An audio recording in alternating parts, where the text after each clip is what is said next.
If you've ever replaced a firewall or router, and the network's gone offline once replaced and doesn't come back up, you've likely experienced WAN or LAN configurations, or likely misconfigurations of the LAN and WAN. Today we're going to go through how to set it up on your SonicWall, which will hopefully let you avoid some pitfalls in the future when you're deploying a SonicWall, and maybe even some other routers depending on what you're using. So we'll dive in here. From the dashboard or home screen, you're going to go to Networks and Interfaces. Once this loads, you'll see the LAN and the WAN. LAN is your local area network, and WAN is your wide area network. WAN is where your internet comes in, and then the LAN is, well, as it says, your local area network. So if you're dealing with a small business, you'll likely have one LAN, and all your computers, printers, servers will be on that one LAN. If you're replacing a SonicWall that's going into an existing network, be aware of what their existing network is. If their existing network is 192.168.1.1, which is pretty standard, and you change it out and put in something custom like 192.168.5.1, let's say, if they have a bunch of statically set devices in that network, they will not be able to get out through the SonicWall. So you have to go to those devices and change it. So in here, let's just do a demonstration. When you get into a SonicWall for the first time, the default IP address is 192.168.168.168. We're going to edit it, and we're going to just change it to 192.168. Let's do 51.1. I'm a big fan of using 1 as the IP address for the SonicWall. It's really just a preference of how I want to find my device. You could put it to anything, but I would recommend putting it either at the beginning of the network, so in a case of a subnet of 255.255.0, putting it at 1 puts it at the beginning of the network. You can put it at 254, which would be the end of the network. It'd be a little weird to put your router right in the middle of your network, because you kind of just break stuff up. So we're going to put it to 1, and then you can set this to the subnet. You can put it to a different subnet mask if you want, but this is just saying how large of a network you're going to have.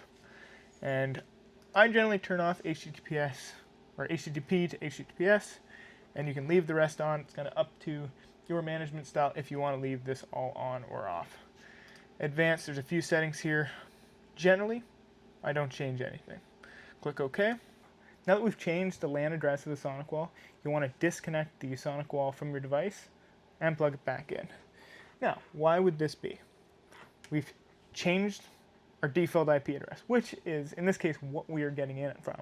So by unplugging and plugging back in, we're going to get a new DHCP lease, which should give us, in the proper network that we're trying to administrate SonicWall from, because right now we are still getting an IP address from 192.168.168.168 network, but we want to be in the 192.168.51.1 network.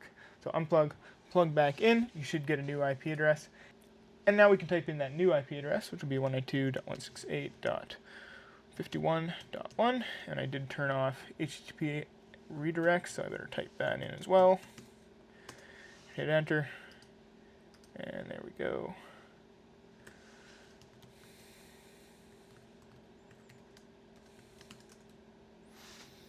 And it's going to warn me, hey, are you sure you want to manage it this way? It is centrally managed. I'm going to click proceed. And because I was just configuring it from a different IP address, it sees that we're already in here, even though we got bumped out. So we're going to do non-config, and then once it lets us in, we're going to change it to configuration mode and take over. And now we're back in SonicWall. We'll go back to networks, and we're going to be moving on to the WAN portion. So WAN is your wide area network, or how you connect to your ISP. Most businesses take their modem and plug it directly into the SonicWall. If you're dealing with a home network, I don't know why you're putting in a SonicWall, but some people might just plug it into the router and not deal with the public IP address. Most businesses want that public IP address on the SonicWall so they can, I don't know, set up VPNs, do NAT policies, and other stuff to deal with how traffic flows in and out of the network. You want to get that public IP address. So to set this up, we're going to edit the WAN configuration. By default, I have it as DHCP because currently it's sitting on my desk inside of my network, which is why it's getting a private IP address and not a public IP address. It could be that you don't have to change anything. DHCP is fine. If you're dealing with, well, it depends on what internet provider you have and how they're assigning stuff. They could be using DHCP, so all you have to do is plug in the SonicWall and you just get assigned an IP address. If you have a static IP address, or you're going to have a static IP address, and you're using DHCP, you'll likely need to tell your internet provider what your MAC address is, so they can assign that static IP to that MAC address. Pretty straightforward. The next option is either static, and there's a few other options here, but I would say most businesses are dealing with either DHCP, static, or PPPoE. Static is pretty straightforward. You type in the static information that you have. There's no option for assignment. You just reach out to your internet provider or log into your existing firewall router and find what that static info is, and then paste it all in here. And then replace your device and plug it in. It should just come online. It's not a perfect world, so that may not happen, and there could be more figuring out to do with it. Some internet providers can lock it down to the existing MAC of your old router, so then they have to clear that before this will start working. And then the last thing is PPPoE, which is, again, you got to interface, either know what your PPPoE credentials are or reach out to your internet provider to get those PPPoE credentials. You sign them in and you click OK. And that's basically what you need to know to get it connected. It's up to you as the MSP how you want to set up your access. You can turn on HTTPS management.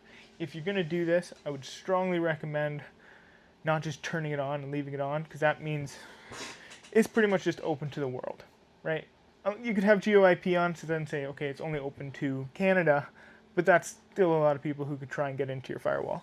If you're going to do this, then lock it down to a bunch of IP addresses. So let's say you're using a tool like SASE with a public IP address assigned to your technicians, then they can get in, or to the public IP address of your main office, that those group of people can get in, but not just everybody on the internet can try and manage your SonicWall. So up to you if you want to turn that on. I'm not necessarily recommending it. It's an available option. The other thing I'll maybe mention with PPPoE, if you go to advanced, there is an MTU. This can sometimes need to be changed depending on your internet provider. They should provide this information to you. If they don't, just assume it doesn't need to be changed, and away you go. I'll just hit cancel here, so we're back to where we were. That is pretty much the basics of how to set this up. I'm going to make further videos on how to set up DHCP properly in a SonicWall, hopefully VLANing, and then how to set up failover and load balancing, as you see we have set up here. If you have any questions about how to set up the firewall or a SonicWall, feel free to leave them below and we'll try and answer them for you. If you'd like for us to manage your network, then again, reach out below in the comments or just reach out on our website. Thank you for watching. Hope you have a great day.